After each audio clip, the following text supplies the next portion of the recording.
If you're a mum in your 30s, stick around, we might have more in common than you think. So I wanted to document how I feel at the moment. So today it's not day one of me starting, and the reason it's not day one of me starting is because I have a blood test booked on Wednesday. Today it is Monday, and from that blood test, that is my starting point of when I am going to be eating well, making lots of changes, as you're going to see, because I'm going to video document all of it, the good, the bad and the ugly. But I wanted to share with you what I feel like at the moment, so you've got a bit of a baseline. And I think it is very important to get blood work checked and hormones checked, which is exactly what I have asked the doctor for. So not just a full blood count panel, whatever they call it, not just that, but also a full hormone panel as well. So I have written out for you everything that I feel at the moment, so that you can see why I struggle so much to not only lose the weight, but just to feel motivated to do anything, and why this blood test is definitely needed first, to rule out anything before going, oh yeah, it's just because I'm not eating properly, or oh yeah, it's just because I don't move enough. Because I think it's very, very quick and easy to blame just minor things like that, like, oh, you just don't eat well. Oh yeah, you just sit around a lot and that's why you're putting weight on. And you know, that's definitely part of it, but that isn't the full picture sometimes. So first of all, my exhaustion is ridiculous. So I have these black marks permanently on my face. My face is very red, very blotchy. This comes about like with the exhaustion. So I am so tired to a point where I could fall asleep just randomly. And I almost feel a bit like narcoleptic, although it's not narcolepsy, but what I imagine that to be like is the way that it feels, and no amount of sleep ever is enough for me. So I feel better before I've gone to sleep at night than I do when I wake up in the morning. Now, sometimes that is due to the fact that my daughter wakes up multiple times in the night. That is as it is, and it's always been that way. But sometimes I can have a full night's sleep and still feel awful. So it doesn't do what it should do. Sleep doesn't help me. I just always feel exhausted. I don't know whether that's the same for you. I don't know if that's just parenthood, but that is certainly the way it's been for me. I'm always hungry and always thirsty. So even like now, I feel like I need to drink, I need to eat. And it's a weird kind of hunger, because it doesn't matter what I do eat, I still feel hungry again really soon after, even if my partner doesn't, or even if so I'm with my mum and we've eaten, she won't be hungry, but I will be. So it's this like never ending ability to feel satiated, really. I have extreme pain in my stomach if I get too hungry and I leave it too long and then I eat. So what that looks like is I'm feeling really, really hungry, so I will then eat a meal.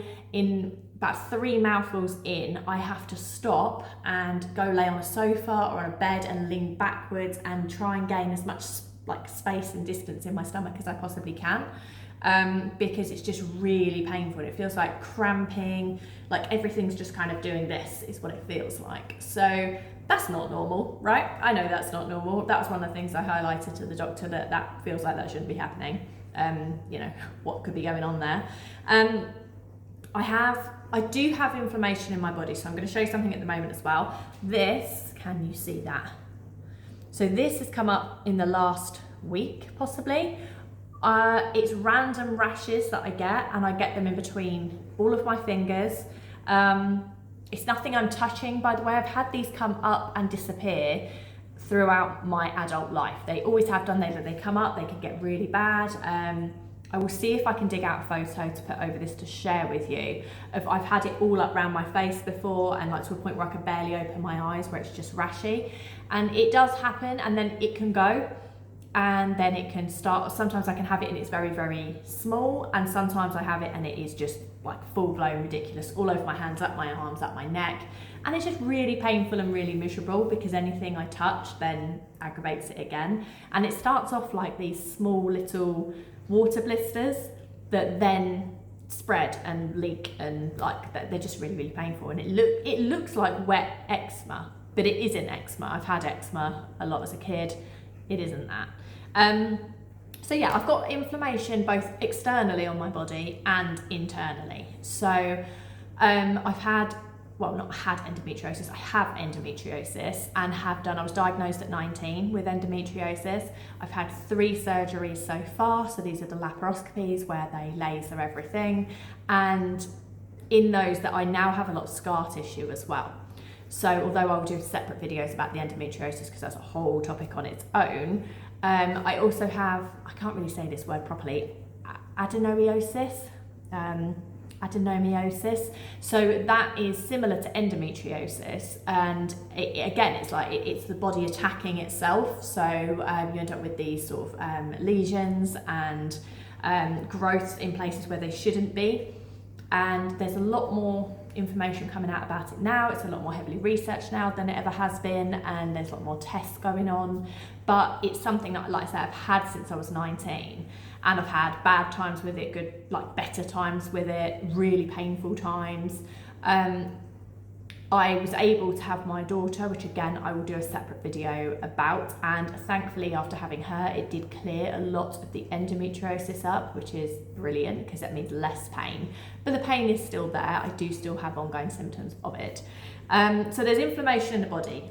I get a little brain fog, so my memory, my brain just disappears completely. I feel quite hazy a lot of the time, like I'm not really with it, like I'm a bit detached.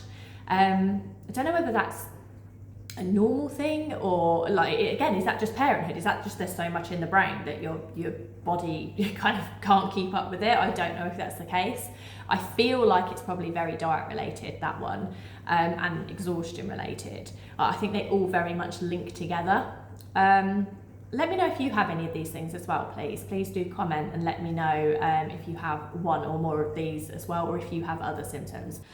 With the endometriosis and the adenomyosis, I have certain foods that I can't eat because it flares it up in a really, really bad way. So it was, pre-having my daughter, I couldn't eat red meat, soya, dairy, onions at any time whatsoever because I would just be in agony for days. It is now, since having had her, it is soya I can't have, and I can't have large amounts of red meat. Dairy now is fine, which is bizarre, but I feel like it might have shifted into something else that I'm just not completely aware of, because I do get a lot of bloating, a lot of cramping, really still get very painful periods. They're very, very heavy. I don't know what the norm is of what people have. I know it can vary, but mine is absolutely ridiculous for about 5 days. So yeah, that's not great either. Every 4 weeks it's miserable.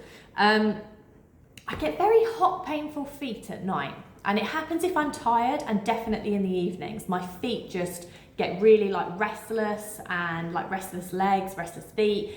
It feels like pins and needles, really hot. I have to put cream all over them, and I have to go to sleep, because if I don't, it just gets worse and worse and worse, and it's really uncomfortable. Again, that's something that came about from pregnancy. So it started during pregnancy, and it just never went. So even after having Millie, it never disappeared. So yeah, because of all these things, that's a lot of things to be dealing with in like everyday life. It is really hard. It's very hard to be self-employed like that and to have motivation. It's very hard to look after a 3.5-year-old like that. It's a lot going on. So I should have done it sooner. I know I should have done this sooner. I definitely should have got sorted out my diet much sooner, got the blood test done sooner, raised it with a doctor sooner. One part of that is I absolutely detest needles.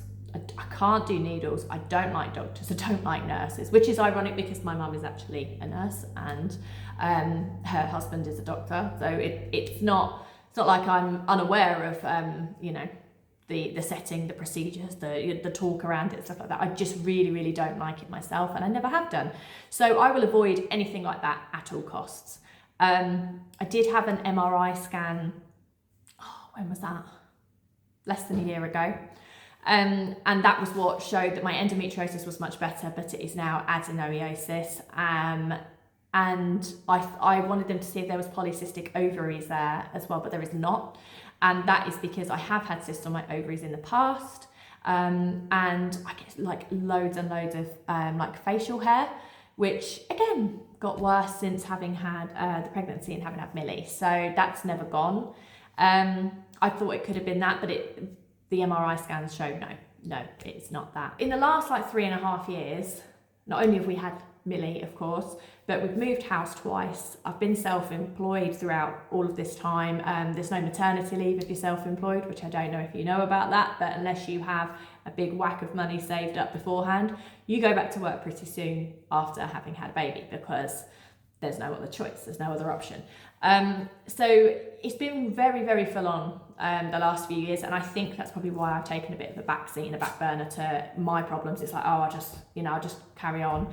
And I've definitely been doing things like just throwing caffeine in the hope that that's going to help, and just taking Pro Plus and other like things that are going to keep me a bit more awake, rather than dealing with the actual core problem. So a lot of what I'm doing now, and the reason I'm vlogging, is because I'm going to try and deal with the core issues that I have got. Now, at best guess, and I'm not a doctor, I'm not a nurse, I'm not basing this on anything other than just what probably Dr. Google has said, but I think I could be type 2 diabetic. If I'm not, I think it's pre-diabetes, whatever you want to call it. And I think I could possibly have celiac disease, condition, I don't know what it's called, because of the rashes, the stomach pain, the inability to eat certain things, the inflammation, the brain fog, everything like that. I don't know whether that's a thing. I'm being tested for HbA1c, bone profile, full blood count, folate, FSH, LH, thyroid function, renal profile, vitamin B12, ferritin, liver function test, lipid profile, celiac screen, vitamin D, and a word that I can't say, ostradiol, don't know what that is, but I'm being tested for it as well. So it is a full blood count and hormone panel, and I do recommend that you get tested as well. If you think there's something not quite right, go ahead and book in with the doctor, and just make sure that it's, it's not just in your head, and you're not just putting it off as it's, oh, it could just be this, oh, it could just be that. Get tested, find out, and then you've got a baseline. And that's very much what I am doing on Wednesday. And then I'll share the results with you, and I'll see if there's any changes that need to be made to my plan, or adjustments to my my diet and anything I'm taking. So I will share all of this with you soon. Take care, and I hope that you subscribe and join me on my journey. Bye.